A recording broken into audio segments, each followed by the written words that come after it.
আসসালামু আলাইকুম। আমি আজকে ছোট্ট একটা বিষয়ের উপর বিবৃতি দিতে চাচ্ছি। সেটা হলো চুক্তির প্রকারভেদ। চুক্তি কত প্রকার এবং গুরুত্বপূর্ণ কয়েকটা প্রকারের বিস্তারিত একটু আলোচনা।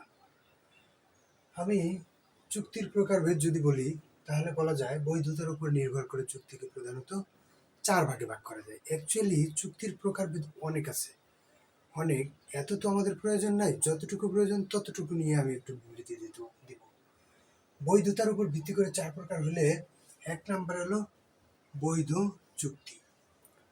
সহজেই বোঝা যায়, বৈধ চুক্তি বলতেই সহজে বোঝা যায় যে চুক্তিটা বৈধ, অর্থাৎ আইনের যে বিবৃতি আছে, আইনে যেভাবে বলা আছে, আইনের বিধান ফুলফিল করে যদি কোনো চুক্তি করা হয় যা আদালত কর্তৃক বলবৎযোগ্য, সেই চুক্তি হলো বৈধ চুক্তি। অর্থাৎ চুক্তি গঠনের সকল উপাদান যে চুক্তির মধ্যে আছে এবং যা আদালতের মাধ্যমে বলবৎ করা যায়, সেই সকল চুক্তি বৈধ চুক্তি। আমি আপনি একটা স্থাবর সম্পত্তি বিক্রয়ের চুক্তি করেছি, রেজিস্ট্রি করেছি, এটি কিন্তু আইনের বিধানে বলা আছে লিখিত হতে হবে, রেজিস্ট্রি হতে হবে, দুইটা জিনিস ফুলফিল করতে হবে, লিখিত হতে হবে, রেজিস্ট্রি হতে হবে। এটা দুইটা জিনিস যদি ফুলফিল করে তাহলে আইনের বিধান পালন করেছি বলে গণ্য হবে এবং আদালত কর্তৃক তা বলবৎযোগ্য হবে, তাই ইহা একটি বৈধ চুক্তি। এবার আমি আসবো বাতিল চুক্তি। বাতিল চুক্তি বললেই বোঝা যায় যে বাতিল চুক্তি অ্যাকচুয়ালি আইনের বিধান ফলো না করে যদি কোনো চুক্তি করা হয় তাহলে সেটা বাতিল বলে গণ্য হবে। যেমন ভুল করে যদি কেউ সম্মতি দিয়ে থাকে তাহলে সেটা কি একটা বাতিল চুক্তি। বাতিল যোগ্য চুক্তি এইটি সবচেয়ে ইম্পর্টেন্ট। বাতিল যোগ্য, আমি আপনি একটা চুক্তি করছি, আইনের কিছুটা ত্রুটি আছে, যদি কোনো এক পক্ষ, দুই পক্ষই যদি চায় সেটাকে বলবৎ করতে পারবে, আবার সেটা বাতিল যোগ্য যদি কোনো এক পক্ষ বাতিল করতে চায়। যেমন নাবালকের চুক্তি হতে পারে, এক পক্ষের ইচ্ছা অনুসারে যদি কোনো বাতিল করা যায়, দুই পক্ষের মধ্যে যে কোনো এক পক্ষ বাতিল করার জন্য আবেদন করতে পারবে, সেটা বাতিলযোগ্য চুক্তি। ধরেন মেয়ের বয়স বিবাহের যাই হোক, মেয়ে এবং ছেলে 18-র কম এবং 21-এর কম, তারা বিবাহ করেছে। বিবাহের পরে যদি তারা 18 বছর বা সাবালক হইয়া যদি তারা বিবাহ বলবৎ রাখতে চায়, বিবাহ বলবৎ রাখতে পারবে। তারা যদি এই বিষয়ে কোনো কথা না বলে তাহলে বিবাহ বলবৎ হবে। আর যদি তারা চায় সাবালক হইয়া, এটি বিবাহের ক্ষেত্রে সাধারণত চিরন্তন সত্য, তবে নাবালক কিন্তু চুক্তি গ্রহণ করতে পারে, চুক্তি করতে পারে না।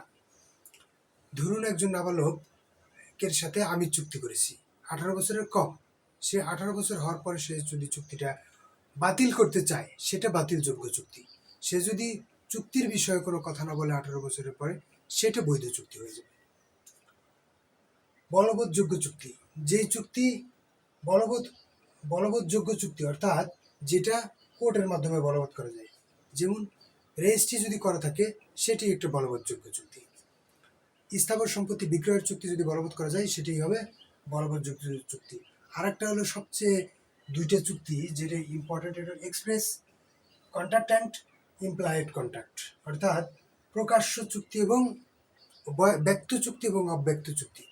আচ্ছা, এক্সপ্রেস কন্ট্রাক্ট হলো কি, বাড়ি বিক্রয়ের চুক্তি, প্রকাশ্য চুক্তি। আমরা একটা চুক্তি করছি, লিখিত করছি, রেজিস্ট্রি করছি, এটা প্রকাশ্যভাবে বলা বলি করছি যে দাম 10 লাখ টাকা, এত তারিখের মধ্যে পরিশোধ করব, এত তারিখের মধ্যে পরবর্তী টাকা পরিশোধ করলে তুমি আমাকে রেজিস্ট্রি করে দেবা, এটা হলো প্রকাশ্য চুক্তি। আর একটা চুক্তি হলো ইমপ্লায়েড কন্ট্রাক্ট, এইটা সবচেয়ে গুরুত্বপূর্ণ। ইমপ্লায়েড কন্ট্রাক্ট কি, অব্যক্ত চুক্তি। আপনি ঢাকা থেকে, আমি ঢাকা থেকে গোপালগঞ্জ যাচ্ছি, বাসের সাথে আমার একটা অব্যক্ত চুক্তি হয়ে গেছে যে আমাকে গোপালগঞ্জ পৌঁছে দেবে, আমাকে গোপালগঞ্জ পৌঁছে দিলে সে আমার কাছ থেকে 600 টাকা ভাড়া নেবে। এটা মানে নির্দিষ্ট হয়ে গেছে, রাস্তার মাঝখানে উনি আমাকে নামাই দিতে পারবে না, কারণ আমাদের মধ্যে একটা চুক্তি হয়ে গেছে।